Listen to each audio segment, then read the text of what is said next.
Olá, pessoas lindas! Boa noite, meu nome é Katrina e eu vim contar mais um relato para vocês aqui no Mundo Assombrado de Katrina.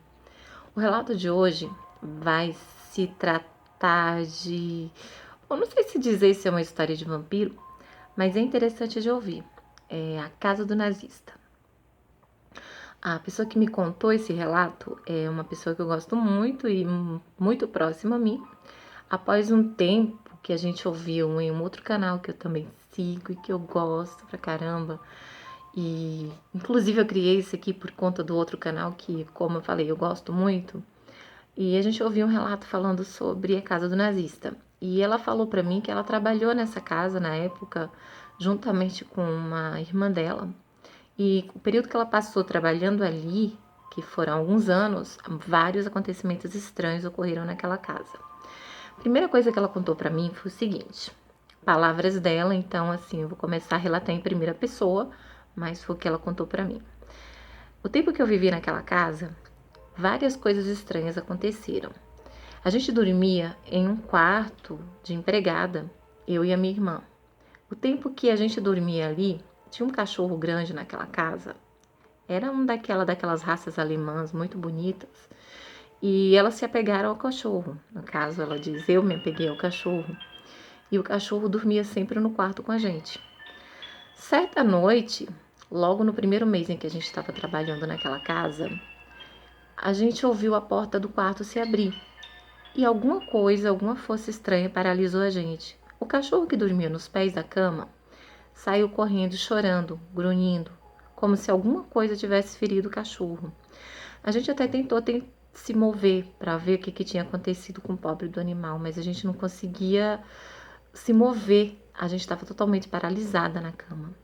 Aquilo que entrou pela porta do quarto pisou. A gente sentiu o peso daquilo sobre a cama e depois sobre a gente.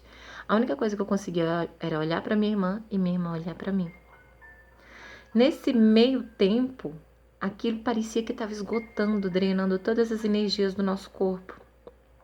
No dia seguinte, quando a gente acordou, a gente estava tão cansada, tão esgotada, como se a gente tivesse passado a noite inteira fazendo uma faxina, numa balada.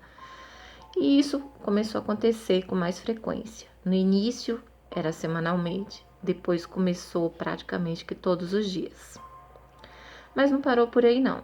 Uma noite, a dona da casa pediu para que a gente fizesse um belo de um jantar, pusesse a mesa, pois um convidado de honra ia chegar. Era uma pessoa famosa, um cantor famoso, conhecido. E no meio tempo que a gente estava ali colocando a mesa, colocando a louça, alguma coisa, um fantasma, uma força, levantou, ergueu toda a louça da mesa e colocou ela mais ou menos um palmo acima da mesa. Aquilo ali ficou flutuando. Não foi uma coisa rápida, não. Ficou flutuando por uns 5 minutos e depois caiu tudo no chão de vez. Nisso, a dona da casa entrou e ela viu. E o convidado também estava chegando e viu. E ele ficou muito assustado. Não teve jantar naquela noite. Eles saíram para jantar fora no restaurante e a gente ficou ali com aquela coisa. Anos se passaram e uma reforma foi feita na casa. Isso a gente ainda estava trabalhando lá. Durante essa reforma, eles encontraram enterrados no quintal da casa 2 caixões. Isso mesmo, 2 caixões. A polícia foi chamada e lá tinha o corpo de um homem e o corpo de uma mulher.